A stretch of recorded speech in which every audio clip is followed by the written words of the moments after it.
space to breathe. A table full of laughter, a family safe at home. A little mercy on this long and winding road. Yeah. Nobody wakes up hoping for another hill to climb. Yeah. Nobody prays for hardship. Nobody asks for trying times. But comfort can become a prison when comfort is all we defend. Because every generation faces the question in the end. When truth is under pressure, when justice is on the line, will somebody stand? Or will everybody hope that someone else pays the price? Fighting has been prescribed for you.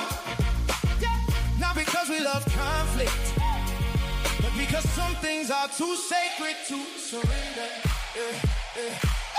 Our shared humanity is sacred. Justice cannot be divided. Either we all stand beneath it, or none of us truly have it. We're fighting for our humanity. We're fighting to remain whole. We're fighting for those who cannot speak for themselves. We're fighting for our collective soul. Education is raw inoculation against the lies that rock within. As ignorance doesn't only blind us, it teaches us where hate begins. The battle isn't only around us, it's also deep inside. Against every whisper falsehood, against every wound disguised, against every voice that tells us some lies matter more. Against every hand that closes instead of opening a door. We're fighting for our collective soul. We're fighting to remain whole. Justice can't wait while we look away. So we can't keep waiting for somebody else to pay the price. Every hand matters. Every voice belongs. Every heart awakened makes the whole world strong. Fighting has been prescribed for you. Not tomorrow, today.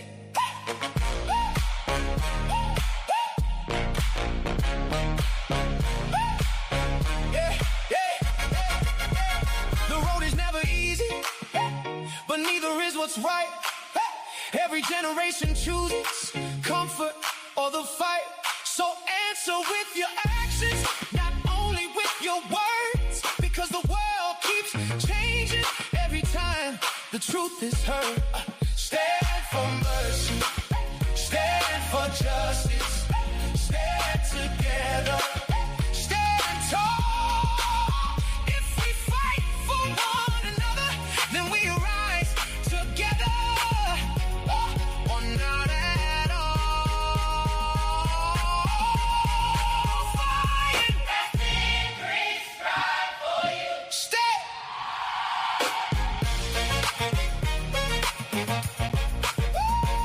Stay.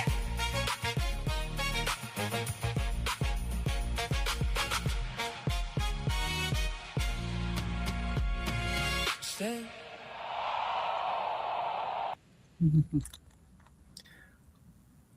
All right. Assalamualaikum. Waalaikumsalam. Yes, sir. Good to see you, Sister Ayesha. Yes, sir. Yes, sir. Excuse me, I didn't quite get all the way back home. Well, I'm glad to have you here nonetheless. And I want to say I'm honored to have you join us. And assalamu alaikum to everyone who is joining us. Peace and blessings be upon you all. Welcome to another episode of Conscious Connection Conversations. I'm your host, Imam Dr. Tariq El-Amin. I'm also the producer of Conscious Connection Muslim Soul Anthology. This is a Muslim music project that uses songs as conversation starters, as pathways to healing and dialogue. And I believe it can help us. Music can help us open doors that debate often does not and cannot.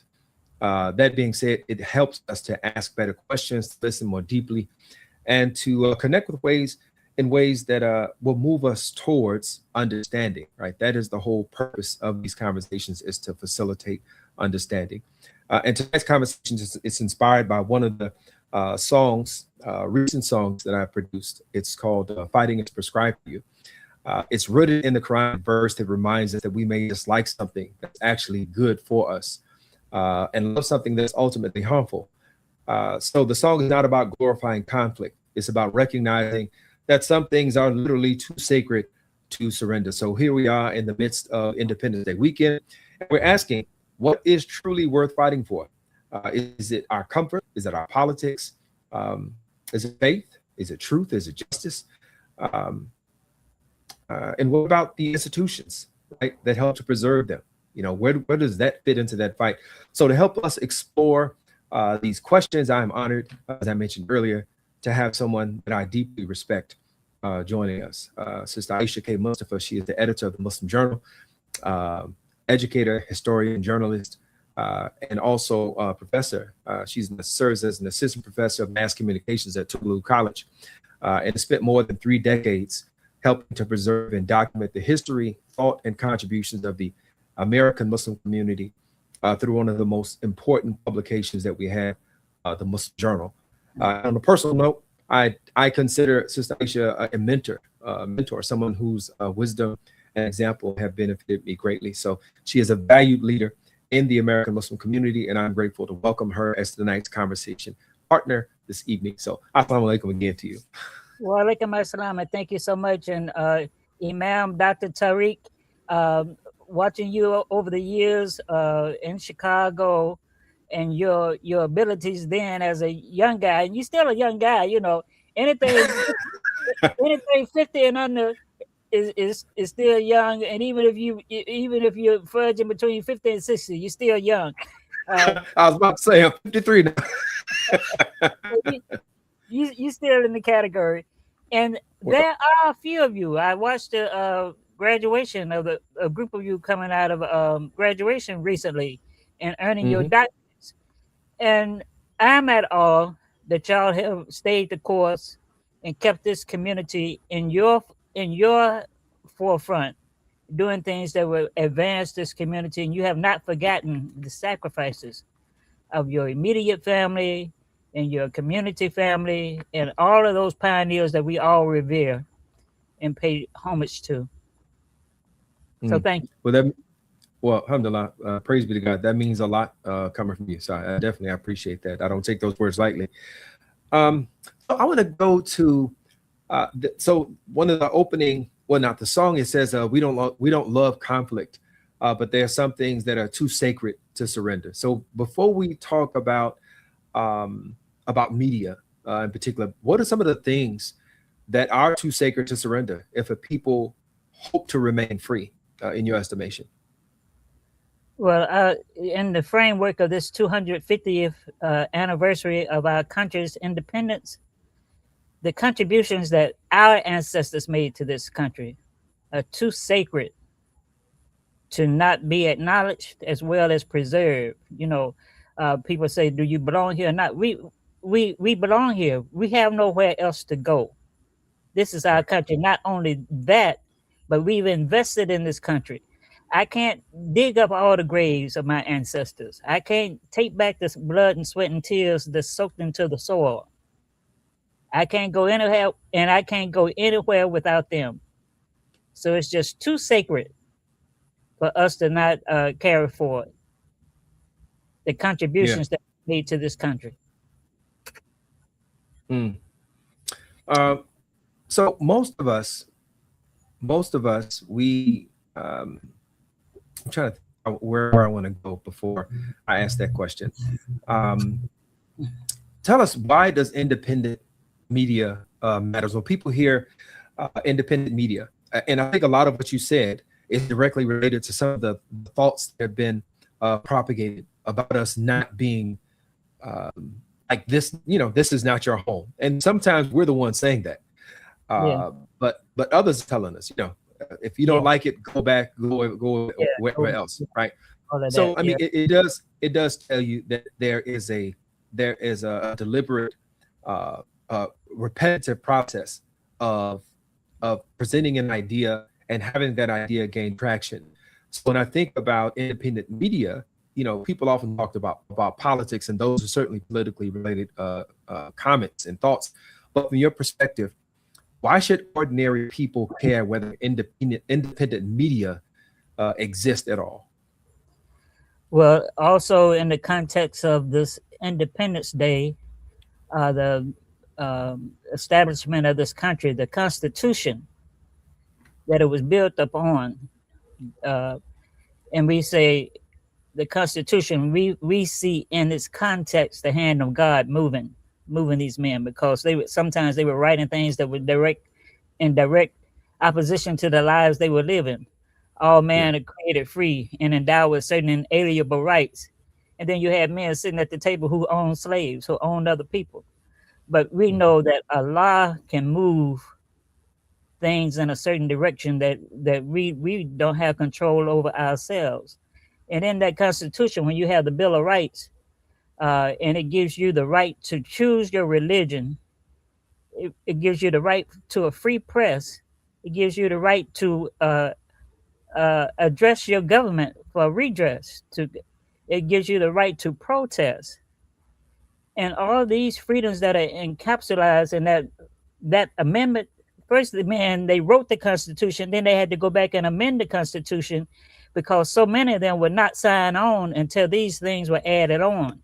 So all the way, I think, through the 10th Amendment, you had signers that would not sign the Constitution until those amendments that were added.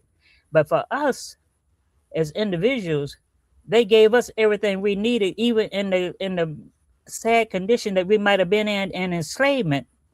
But that set the table, that set the momentum for us to move forward, whether they wanted us to or not. It was said, you don't teach a slave how to read, because what good is an intelligent slave? What good is an educated slave? You can't enslave intelligent people or educated people. So it was illegal to actually teach the slave how to read. But yet it happened. We had freed men who actually started newspapers. Right out of slavery, they had Freedom's Journal. They went straight to writing. After that, you had Frederick Douglass, who wrote the North Star. And it's just so much emphasis around the ability to read and to express ideas, as well as to document your history and to pass that on to others in your established communities. So that's been at the forefront, even within slavery. But they say once the African Americans were freed, the Africans were freed from slavery, you would see a man in the field leaning on a plow with a book, trying to read it. It was something that was so they were so determined to keep away from us, until it was just like a lust to learn how to read and to advance. And that's all encapsulated in that First Amendment. It has 5 or 7 components in it, and it's no period. It's just semicolons. It all runs together like one statement. And we have been the beneficiaries of that, even coming out of slavery itself. So even before we were granted the independence that was divinely endowed upon us, and it was recognized by the state, we still had an understanding that education was connected to liberation. And that was something that we saw manifest itself, as you said, after the chains were taken off, so to speak. So would you say, we talk about what the things that are too sacred to surrender, the appreciation for, and the pursuit of education, and literacy, in a sense, in that it has the ability to functionally and practically change lives? Would you say that would be one of the foremost things to look at? So we can't surrender that. Education, we can't surrender education. No, we can never give up the ability to learn and advance learning in our descendants. You know, in the South, even in oppressed states like Mississippi, it was considered the way out of your oppression is education. And parents who did not have an education, who still were sharecroppers, who were still working in the fields, had meager earnings, their objective was to get their children educated because education was freedom. And even when they had to send you off to schools, other places, I came home. Well, we came home, and my mother's a teacher here in Mississippi. As when we were still living in her house and going to school, elementary school and high school, we came home one day and she had five. Well, at one time she had four foot lockers. You know, foot lockers that you people put all the stuff in, as used to sit at the end of the bed, and she had put all the belongings of four of her children in those foot lockers. And we didn't know what she was about to do, but she sent four of her children to school at Piney Woods boarding school at one time, because in her role as an educator, she was trying to find out a way how to advance her children out of the conditions of Mississippi. So she felt like she had to send them to a school away from the system that she taught in herself, because she knew the system. And she had to make the sacrifice of putting them in a boarding school so that they would have an opportunity to have advanced education. And those four graduated, and then she sent me. I came home, and that was my footlocker. it was full. It was full and ready to go. So I was off the Piney Woods too. But even thinking back on Frederick Douglass, the great orator, the former ex-slave, Frederick Douglass, you know, was born on one plantation, but he was sent off to another plantation as a child, as an infant child, and his mother was, so he was separated from his mother. So the storyline is that Frederick Douglass was fathered by the plantation owner on the opposite plantation, so he was sent off to another one. And when he was sent off to the next plantation, the wife of the plantation owner took a liking to this child, so she took him into her personal care, and she would teach him books and how to read. And then as he grew up and he began to show his abilities and his learning and his speech acumen, people would say, "Oh," and they would relate it to, "Oh, that's because of your white father." And he would immediately correct them. He said, "No, my black mother," he knew his mother. She would slip off on the plantation and come see him. He knew his mother. He said, "My black mother taught herself how to read by looking over the shoulders of the slave master. She was working within the household. She was looking over the shoulders of the white people who were reading and had books. And from what they were doing, she could formulate words and read text just from looking over what they were doing without them giving her any proper education." So he said the ability in the intellect, he said, "I got that from my mother, even though she was still enslaved." That's beautiful. And when you mention Frederick Douglass, what comes to mind for me always, and I play it this year, is "What to the Slave is the 4th of July." Yeah, And he brought up some very powerful questions that still have resonance today. What in his example in particular, do you think that there are things that that you would lift up on this Independence Day weekend that those who are listening could possibly benefit from? Well, I refer back to Frederick Douglass and the many who followed after him who had that certain acumen.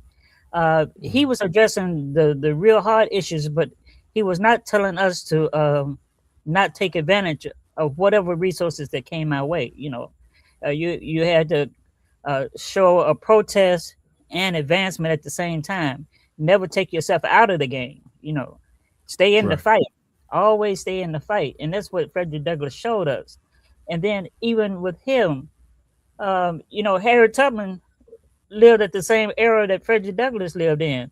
And actually, Harriet Tubman, when she was the Underground Railroad, when she was slipping enslaved blacks from the South up north with the direction of the North Star, and that's what Frederick Douglass named his newspaper, the North Star. Hmm. In the black of the night, they looked for the North Star so that they would keep moving north. Uh, Harriet Harriet Tubman was one of those examples of that was left for us. And then we can go down, scroll down history, and we hit so many more going towards freedom. And I love my favorite in terms of journalism is when I get to the history and the example of Ida B. Wells. Yes. And you in Chicago, you know, Ida B. Wells, they had the Ida B. Wells homes, you have Ida B. Wells monuments around Chicago. But you know, she was born in Mississippi. She was born in El-Amin, Mississippi. Yeah. And Ida B. Wells was free from slavery at 9 months old. She was 9 months old when the Emancipation Proclamation was signed. Therefore, she was free. Sometimes we forget that our babies were also enslaved. Our babies were slaves. Ida B. Wells is the example of a baby coming out of slavery and had the intellect and the acumen to advance herself. How she was able to do the things that she did is still, I'm still researching it, because not only was she coming out of slavery, but in her household, her siblings were feeble, her mother was not well, and she basically took care of the household as a girl. And then she went on to assist to establish the first HBCU in Mississippi. That was Rush University, Rush College in Mississippi. Her tenacity was so strong till the president of Rush told her she needed to advance further. She needed more space, you know, more space than she needed more room than he could give her. So she went up in the Tennessee and Fisk University. So she's going up in Tennessee and Fisk University. She's riding a train. And before our mother, Rosa Parks, gave up her seat, did not give up her seat, sorry, Ida B. Wells is on the train. The train is filling up with white people, and they tell her, you have to give up your seat. And she said no. She refused to give up her seat. But in her point, they put her off the train. They took her and put her off the train. Ida B. Wells comes back and sues the railroad company.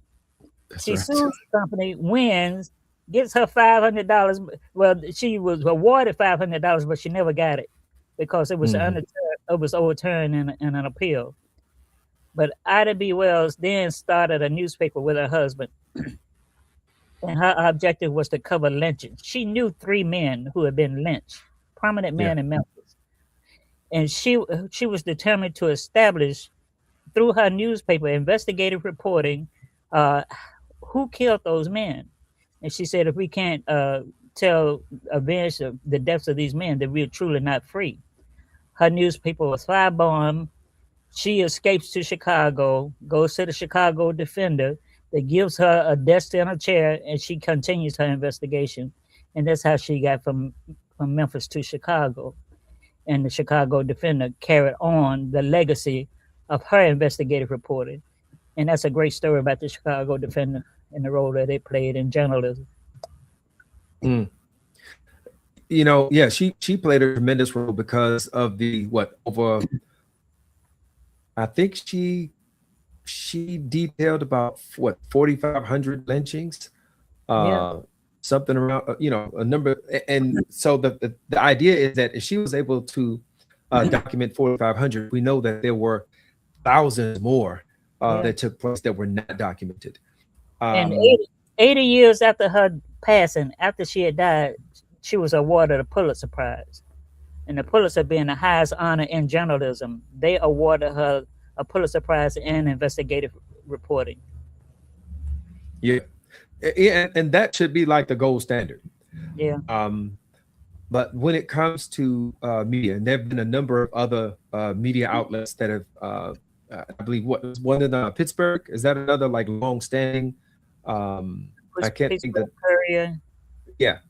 Pittsburgh Courier, New Amsterdam News was then just the Amsterdam News. Chicago Defender.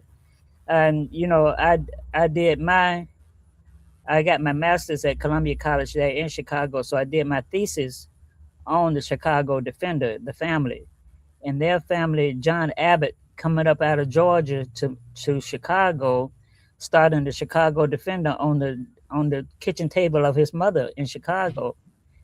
Mhm. And when he produced those newspapers, he would take them over to the trains, to the porters, and you know the train porters are all black. So he would give Right. his Chicago Defenders to the porters, and the porters would take the paper south and drop them off Mhm. along the way. And when they were dropping them off in Mississippi and Alabama, he had messages in there for the African American, the sharecroppers to start moving north, and that took hold, and that was the Great Migration, was actually sparked by the Chicago Defender and John Abbott sending that message in his newspaper to the South and to the sharecroppers. He said, "You're dying anyway. No sharecropper would ever get out of debt in the South." Mhm. And so the Great Migration, you have monuments over there on King Drive, right about 23rd Street. Used to be McCormick Place over there somewhere. There are Yeah. monuments of the Great Migration coming into Chicago, black people. Yes, it is. I took a picture, I posted that, and I was actually a little bit embarrassed because I'm a lifelong Chicagoan and had never really paid attention to that monument Mhm. until last year. Yeah, yeah. Um, Yeah, they used to get out the train right there. That's where the train would stop. That's why it was a monument right there, because the train bringing African Americans from the South would stop right about there, right under that viaduct. Under that, now there's a viaduct. I don't know if that road was there at the time. yeah. You know, when you mentioned the Chicago Defender, we haven't really talked a whole lot about the Pittsburgh Courier, but Ida B. Wells, her work, and how these institutions have played major roles in the not just connectivity for uh, helping to shape the idea of what blackness would mean, um, and pushing forward, you know, the idea that we have a place, right? We have a rightfully earned place in the society. Um, Mm. what do you think today? What is your assessment of today's engagement? I know the media landscape has changed, you know, vastly changed. But what is your assessment of where we are now in terms of that same type of activity and serving that same purpose? Are you hopeful, or do you think like there's some things that maybe we need to pay attention to and maybe revisit? Well, there are some things too sacred to to let go of. There's some things too sacred to lose, you know. And Yeah. one is your free press and the role that it plays in our community. Just think of how the media shapes opinions. Actually, media has a title. It's actually called an opinion molding institution. It molds opinions. That's the Mhm. role of the press. It gives information, but it also molds the opinions. And people will say, "How do you know that?" They say, "I saw it in the news. I saw it on TV." So therefore, they believe what they saw. So we have to be vigilant and ever present to influence what the media is putting out and to confront it when it's giving us a distorted picture. And so it's even more important now than ever before. We have all these new tools at our disposal, and you know there are pros and cons about all of them. One thing that I fear though is that we're going to lose the ability to read, just like Mm. we use our calculators on our phone to do math. I used to could do math in my head. Now I don't even try. I just pull out a phone and start pushing buttons, and I get the answer. I'm afraid that with the conveniences and the speed, the way things are advancing, we're going to lose our ability to read. And there's a sister here in Jackson who's a professor. She just retired from Jackson State. She taught languages. She taught Spanish. She taught French, and she learns Arabic. And of course, you know she speaks English, so she's teaching languages. And she said everybody needs to learn a language because the languages creates grooves. She said it put grooves in your gray matter in the brain. Every time you learn a language, something new happens in your brain, and the grooves begin. And I think reading feeds the gray matter and keeps the gray matter with the grooves. And if we lose the ability to read, then we're gonna have more early onset Alzheimer's. I really believe that. And our mental state, the mental brain muscle needs the exercise that we get through reading. And that's one of the advocacies under the Muslim Journal, is to have literacy as one of the points that we should work towards. Bringing the news, introducing al-Islam, introducing Muslims, telling the truth, but keeping at the forefront the desire for literacy. Keep our young people reading. And you can I know some young people who can't read, and then when you got one who's proficient in reading, it really stands out. And it is such an honor to see young people grasp the ability to read, not only to formulate thoughts, but just to entertain the words, to hear the words flow. We kind of like leave it up to rapping now. It's all for the rappers to do. But the best rappers are the ones who have read. You can hear it in their music. They're readers. Yeah. And some of the ones that I consider, my favorites, they're talking about, classical poetry and literature, and geography, and the science, and in history, they're throwing all of these things in there. And this means that they had to be doing some studying. Yeah. And I'll pick up one. I'm just going to put them out there. Black Thought from the Roots. Tariq I. It's a bad man. He's a bad man. And I feel like that's what we're supposed to do with art. Art does not walk away from intellect, right? It beautifies it. It shows, the depth of our ability to really, it shows mastery of the self. So yeah, I love that. I love that. And also, in terms of media too, the good, bad, and ugly. If you don't have a truthful, honest media, also we can see the same in our rap. If it's not truthful and honest, you can see the detriment in it, and its influence, the detriment in our communities, in all the gun violence. A lot of it can be traced back to the rap lyrics as well, in promoting and glorifying gun violence. Yeah. And that is an interesting point. I want to go into that a little bit more in terms of the media being truthful. You mentioned that the media is an opinion molding institution, and it's also called the fourth estate. And when I'm thinking about the evolution of media as now a corporately aligned and owned interest that does not have, and maybe it never did, but it was not as brazen in the in its operation, but does not have an allegiance to the people. Unlike, and I think that's the distinction between the media that has been produced through our experience. There's a liberative element and focus in that, whereas the mainstream, if you will, media production, it has been aligned, it's been focused on, I guess, docility to some degree, but it's just so much more now. Do you think that our media, or those who have now sit down, have a microphone, I guess I'm in that category now, but are losing that focus that we come from, and it's now just kind of more aligned with, I want the financial benefit of having an audience, as opposed to educating and liberating an audience?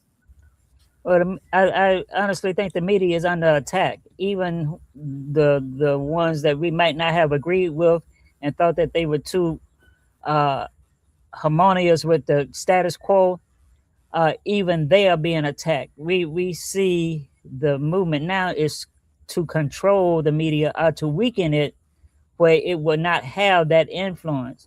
The reason it was called the fourth estate is because you had three branches of government. You had the president, you had Congress, and you had the judicial, the Supreme Court. The media's role was the watchdog of all of those three. And so it was not a part of the governmental structure, but it was they also call it the fourth column. But it stood there as a watchdog to see how those other entities of government were operating, and to present the pros as well as the cons, to sound the alarm when the government was getting out of line. Now the media is being attacked and weakened in such a way that it's hard for it to be a watchdog over the government. Donald Trump has made it his mission to weaken the media, not only in denigrating its reputation as he does publicly, but in passing laws where big media companies are now having to pay fines and hundreds of thousands of dollars, millions of dollars, because of one or two words that he says malign him. It's kind of like a siege or a takeover of the independence of the media that really violates the Constitution of the United States. And it weakens the media to the point where you don't no longer have the effect of being a watchdog over the three branches of government. Walter Cronkite, during the Vietnam War, reports were coming back. The soldiers were coming back in great numbers, injured and killed in Vietnam. He's sitting at his desk reporting. He decides he needs to get up out of his desk and go to Vietnam and see for himself what are the conditions that the men of the United States are fighting under, and what's the condition of the war. When he came back and sat back down at his desk, his report was, "We're losing this war." It was after his report, I think it was Johnson, that said, "We can fight the Viet Cong, but we can't fight Walter Cronkite." And it was after those reports, those media reports like Cronkite's came back, where they began to say, we got to pull these men back out of Vietnam. We didn't win that war. They had to pull the men out of Vietnam. And it was the media's role in bringing it to the American public that this is a war. We're never going to win this war. We're just losing men and women. We're losing our soldiers. And it had that kind of impact. His reporter had the impact to end that war. Because it changed. It had a market impact on public perception. It wasn't, the politicians were aware that we had soldiers coming back, with all types of injuries or not coming back at all. But the people were being fed lines from those in power, right? Saying, stay patriotic, serve your country, and don't dissent. Do you think that the media now, to some degree, has also been part of its own, has kind of opened up the doors to that attack? And I say that because I'm thinking about, I don't know if it was a guy from CBS or Fox. No, it wasn't Fox. It was one of these outlets, and it was during Trump's first term. And he said, Trump is great for business. We've never made so much money. So there was no philosophical, objection. It was just the bottom line. He's good for ad sales. People are looking over here. Even if he wants to destroy us, I'm not worried about that right now. I'm worried about this quarter's profit statement. And do you think that type of mentality, and it wasn't shared by him, but anyone that was at that particular level that could benefit from him as a spectacle, and now find themselves on the ropes, do you think that, to some degree, they participated in their own struggle and demise? Yes, and to the point that Donald Trump shouldn't have been elected president the first time, but the media had been doing its job. When they knew the caliber of man, the human being that he was, even in his own media events, it came off at first when he started running. It was like it was a laugh. Everybody was joking. It was a laugh. But then they realized he's serious. He's running for president. And all this stuff about Donald Trump and we're not really sounding the alarm that this man that should not be holding public office over with that much power over people over this country. So the media kind of dropped the ball the first time, but then you crop all these other pop-up media conglomerates start popping up with people with money, like Fox News, which personally was a PR piece for Donald Trump. And the media within itself has been in this battle, a back and forth. Those who want to be independent versus those who money is the pool of money, where Elon Musk is putting big money in certain media conglomerates, and other media outlets are losing money. They're losing advertising, and so it's really on a sandy beach right now. The media is on a sandy beach. But the other thing that came in at the same time is social media, online media, which really has kind of like made a soup bowl of everything. But there's more competition, and sometimes the truth gets out without anybody really trying to get it out. It just gets out.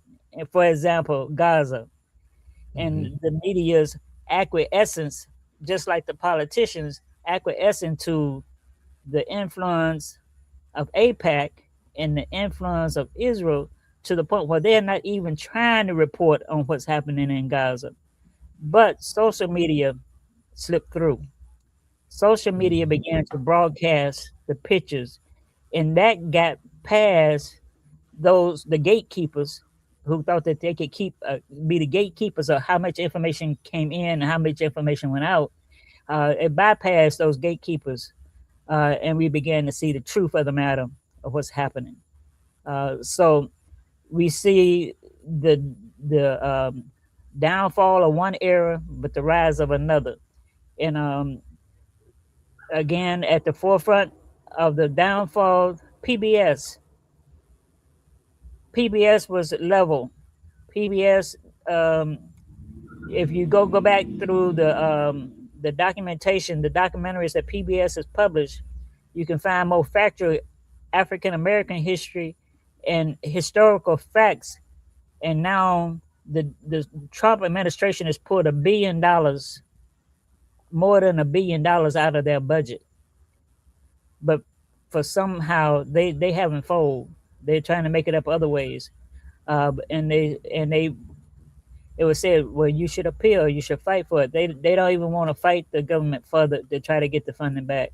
The Voice of America, Donald Trump gutted it and pulled all the resources from under it. So it's about to fold. So we see this battle now. The Trump administration trying to force the media to acquiesce, to close it, and then replace it with who is that? One of his promoters during his first campaign for president, about facts. You know, you don't have to have your own facts or something to that effect. Alternative facts. Alternative facts. Now we are alternative facts, yeah, as opposed to truth, yeah. When we're thinking about this weekend and what independence, I guess the idea of Independence Day means, because we are so very much polarized intentionally, and the media has definitely played a role in producing that polarization. What is necessary for us to have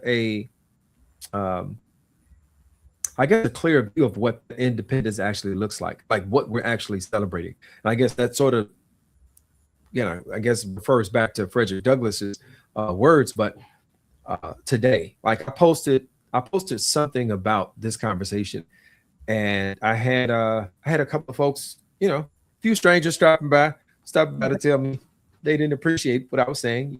They didn't use those words, but because we have such vastly different interpretations of history, and now we have, as you said, we have a time where people feel like they're entitled to their own facts, that we don't have to agree upon a common starting point. So where we are today, there's such dissonance. what's a pathway to reconcile that, or is there Well, one? well, trust in God, one. Yeah. Maintain, hold on, trust in God, hold on to the rope of Allah, because it's hard. And it's not. It's gonna be a struggle. It's gonna be a struggle for the truth. You know, you're gonna have to fight for the truth, and it won't be easy. Um, you know, there's a certain part of the press they call the dissident press. Mm-hmm. So, you know, during the civil rights movement, mainstream media didn't always give you the facts either. But there was a undercurrent. There was a dissident press that always presented the movement, you know, and what was happening in the movement. And the dissident press was always the one that fought for the underdog. So there are some dissidents out there, with the that has the value of the pen and the voice, and will make it their responsibility. There are media organizations and groups around the world that believe in as much about their profession as going to war, as being a soldier, and some of them are former soldiers. You know, when you have war veteran media groups, and so there is a struggle to maintain some kind of legitimacy in our government through media and other forms. You know, we have the saying, the pen is mightier than the sword. And Malcolm wrote an article back in the 50s, before he started the Muhammad Speaks. And his article was, the pen is mightier than the sword. So we advocate for that. And those who teach journalism, we advocate for our students to consider the seriousness of their profession. And there was a journalist who was actually abducted in Lebanon some years back, and he was kept for a couple of years. And when he was finally released, they asked him, "Why didn't you leave when you could?" Because he knew he was working in a dangerous situation. His response was, "I just had the insatiable urge to know the truth." He said, "So I Mm-hmm. wouldn't leave the area because I just wanted to find out what the truth was, and that's what I wanted to report." He said, and then he said, "It's kind of like a calling." He said, if you have journalism in your heart and in your desire, it's like a calling. You have a calling upon you to know the truth and promote the truth. And then in Al-Islam, we say it's al-haq. You know, you have to present the truth. And there are some people who dedicated their lives to doing that. You know, they haven't given up on it. Mm-hmm. I didn't take Latin in high school. I took Spanish, but one of my folks who took Latin, they were telling me the Latin root of education, educe, I think that's the word he said. It means to bring out of, right? So the whole idea of education is to bring whatever is in that person out of them. Very, very Qur'anic type of concept. As it relates to the media, what we are seeing often, it's just my own, anecdotal, observation.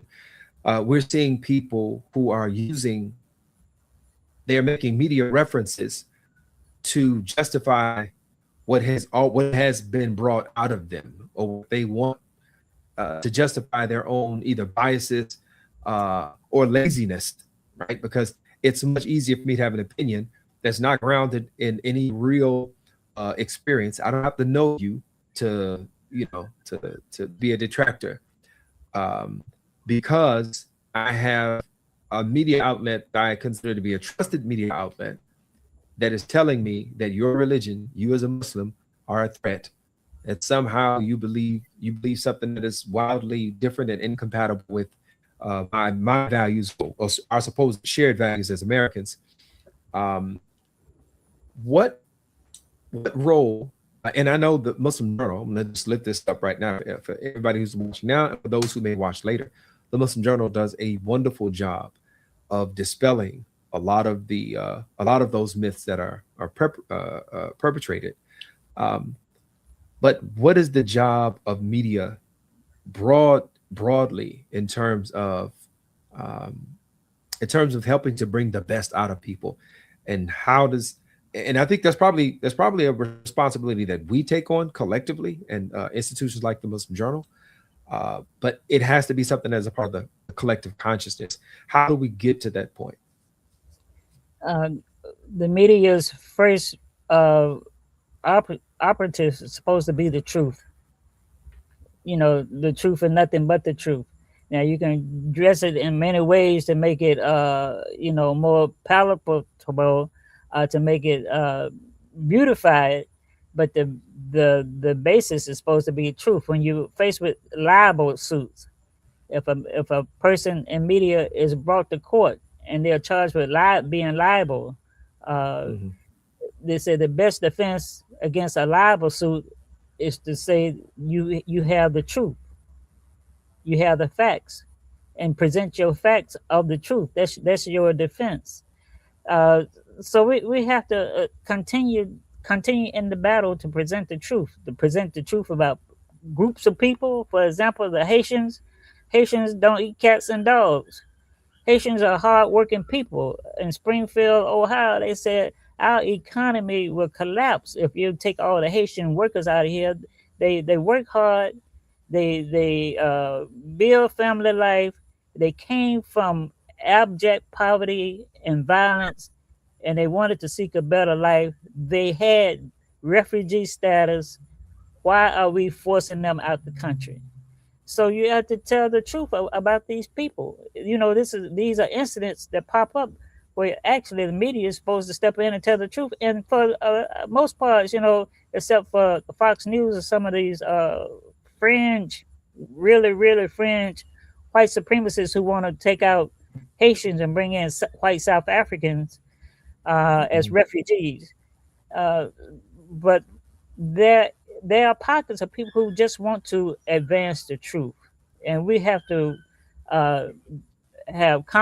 be comrades with them, seek them out, and support each other. We have to seek each other out and support each other. Yeah. And I think a big part of supporting each other is knowing who each other, you know, who those folks are, especially when, what is it, 6 or 7 companies own 90 or some astronomically ridiculous amount of the media outlets that exist in the United States of America. Which tells you, when that happens right there, that tells you that independence is just a word. Because, you know, they play them side by side, they overlay them, they're all together, and they're all reporting with the same language, saying the very same things with the same cadence, same spacing. So knowing who those independent actors are, it becomes all the more important, because the influence of corporate media, corporate controlled media, that is aligned with, you know, its aims are, it's not the truth. It's simple. It's status quo, and it's political outcomes, and shaping a completely different reality for us. So maybe the Muslim Journal would be the one. like you don't have enough work. Like, oh, maybe I'll find the list. I'll send it in if it's not already there.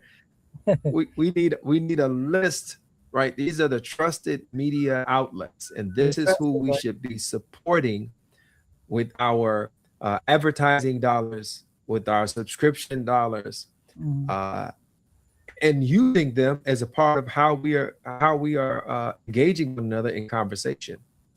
Well, we can start with we still have a pretty good core of Black press, African American press, that works independent of the stranglehold on mainstream media. They're still kind of like under the radar.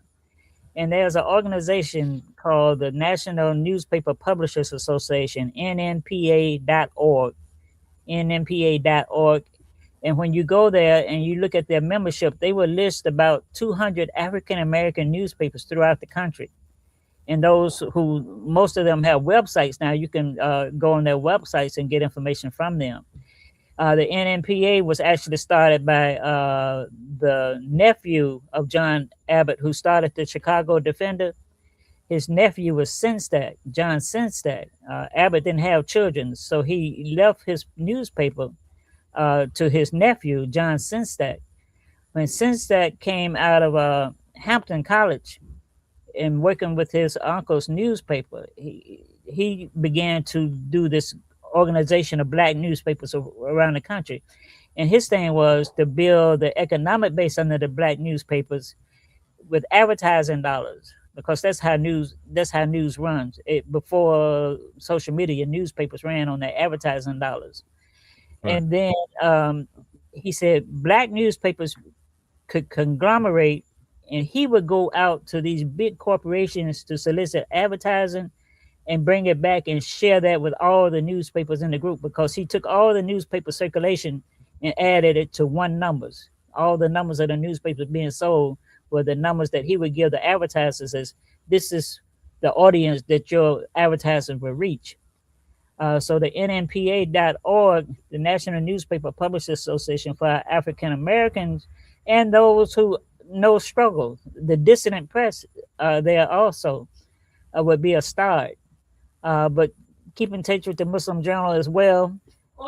And we will also get those, get them in. All right. Okay. I had to regroup there. No problem at all. So NNPA.org. Yeah. That's a resource. Yeah, and you have the National Association of Black Journalists, NABJ, the National Association of Black Journalists. They are seasoned veterans in the media. Those who are interested can follow them, find them online, subscribe to them to keep up with in-house news of how the media is doing. And just to find out who owns what mainstream media, I try not to use it too often, but you can just do an AI search and see how many newspapers, mainstream media, are owned by one or two conglomerates. And a lot of it, however you want to take it, a lot of them have Jewish Israeli ownership worldwide. Yeah. So there is a little bit of initiative that's going to have to take place. That same type of initiative and desire that you mentioned in this image of a man, he's on the plow in the field and he's struggling with a book at the same time, right?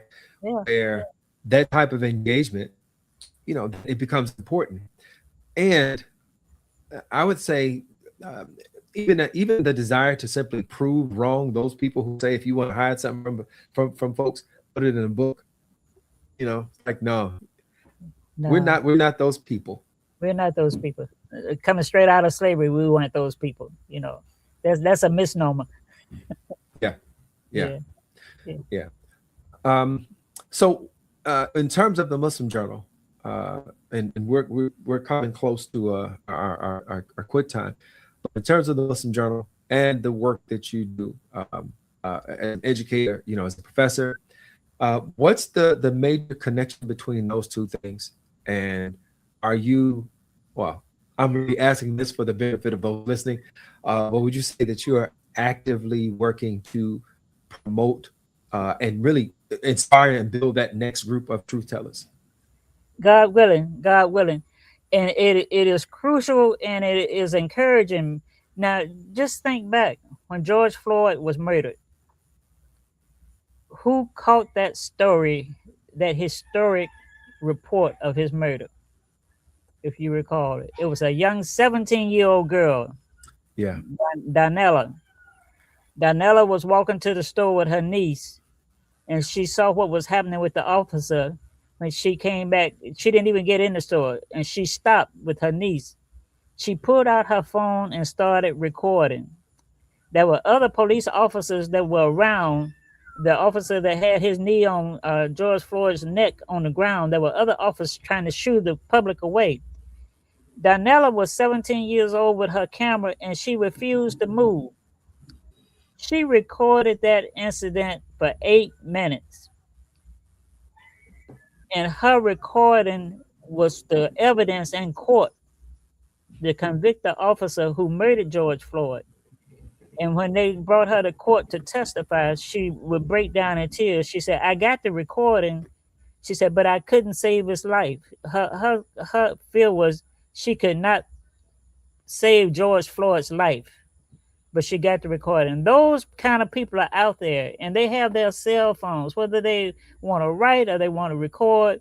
But we are seeking to support this a new category we call now citizen journalism. So if you're a citizen equipped with a cell phone and an internet connection, and you see something happening, you should start reporting that information back. And we want Muslim Journal to be one of the reservoirs to receive information from the public, not just Muslim information, but for we're predominantly an African American community, so we want to be on the forefront of assisting African American communities, but open to all communities who want to see justice and who want to see truth prevail. Thank you so much for that. Right now, the Muslim Journal is how many years old?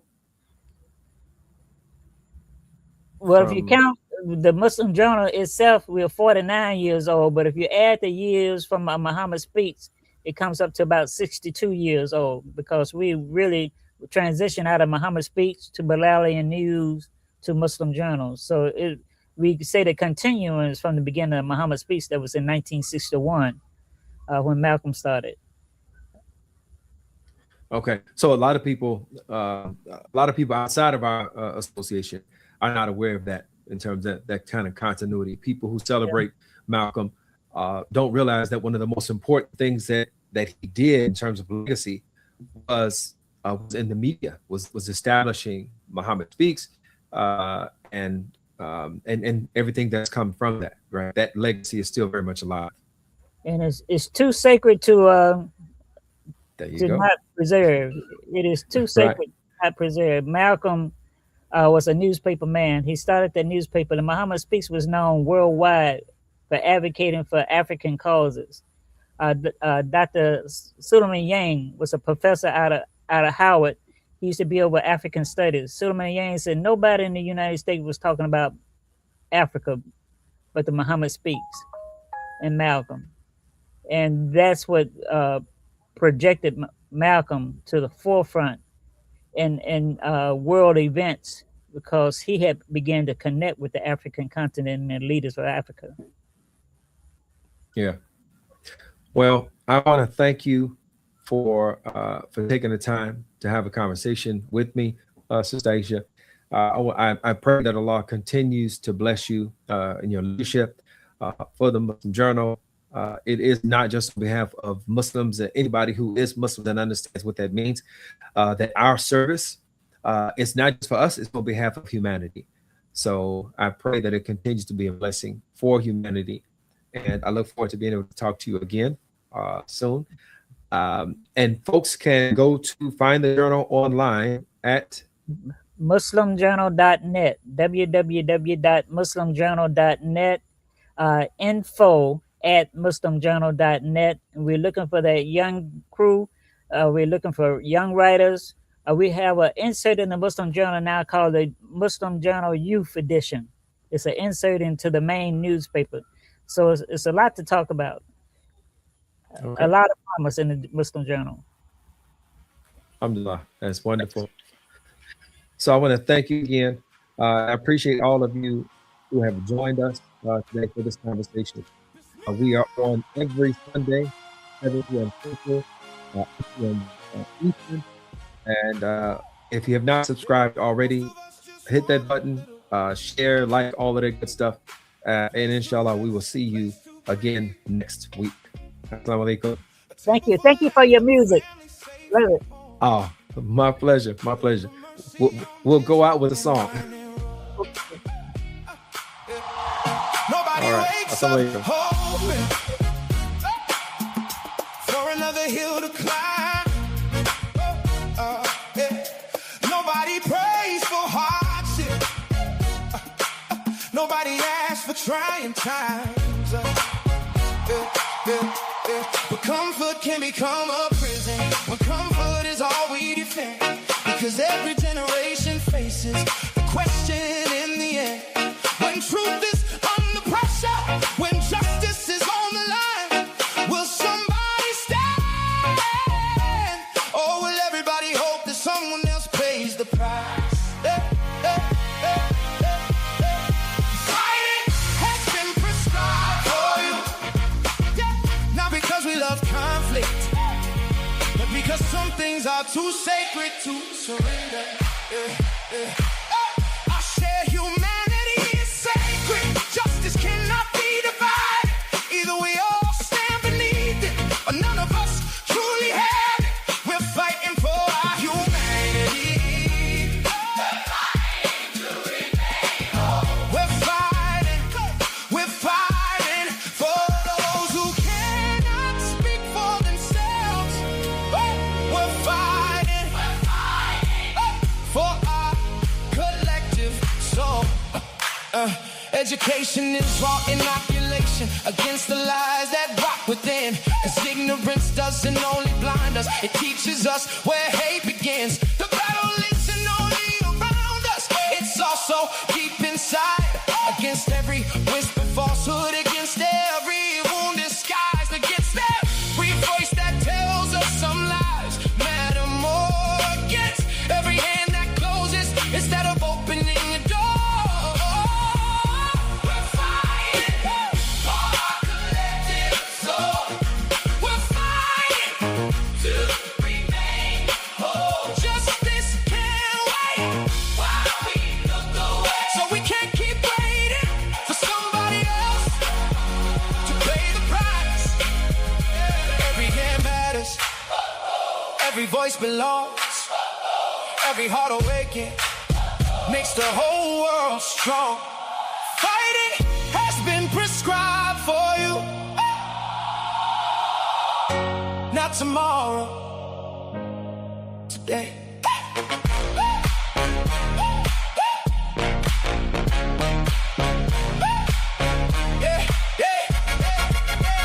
The road is never easy, but neither is what's right. Every generation chooses comfort or the fight.